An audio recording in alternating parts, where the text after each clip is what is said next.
Hindi payag ang ilang senador na kasong administratibo lamang ang ipaparusa sa kumpanyang nagmamay-ari ng lumubog na barkong MV Trisha Kirsten III sa Basila.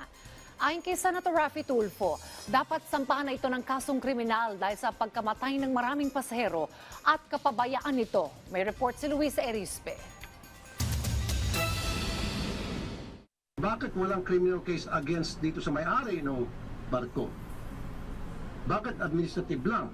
It's just a slap on the wrist? Heck no. Hindi pwede. Yes, sir. Baka meron tayong pinagtatakpan dito.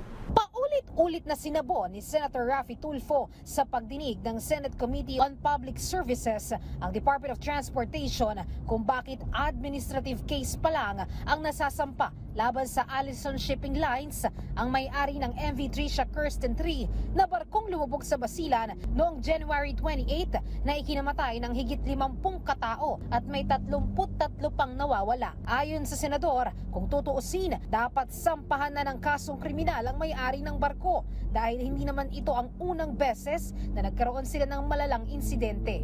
File a criminal case against Allison. The owners, especially. Kasi yung mga may-ari may kapabayan dito. Yes, alam nila na bulok yung barko nila and yet pinalarga pa rin nila.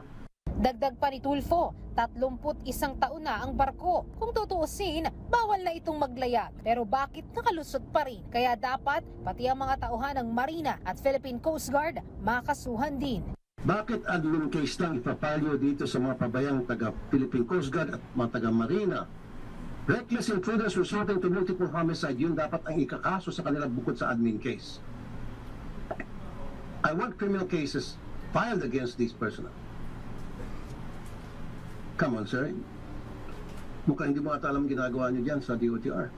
Ayon naman sa DOTR, gumugulong pa rin kasi ang kanilang investigasyon. Pero matapos ang admin case, kakasuhan din nila ng kriminal ang mga ito. Humarap naman sa pagdinig ang mga survivors at ilang witnesses sa insidente. At nirereklamo nila ang pahirapang paghingi ng compensation mula sa shipping lines. Kapag wala pong ticket specifically referred to the children or minor, hindi po nila bibigyan ng cash assistance, hindi po nila bibigyan ng hospital, hindi po nila sasagutin ng hospital bill. So, tama po ba yung meron pong sanggol kahapon lang, na-retrieve po wala ng ulo. Tapos ganun po sasabihin ng representative ng Allison?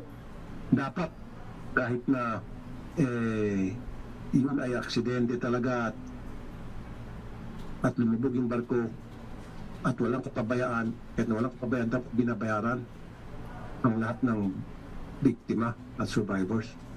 Sa susunod na pagdinig, inaasahang iimbitahin ang mismong may-ari ng Allison Shipping Lines at bubusisiin pa ang mga problema sa claims ng mga nakaligtas sa insidente. Luisa Erispe para sa Pambansang TV sa Bagong Pilipinas.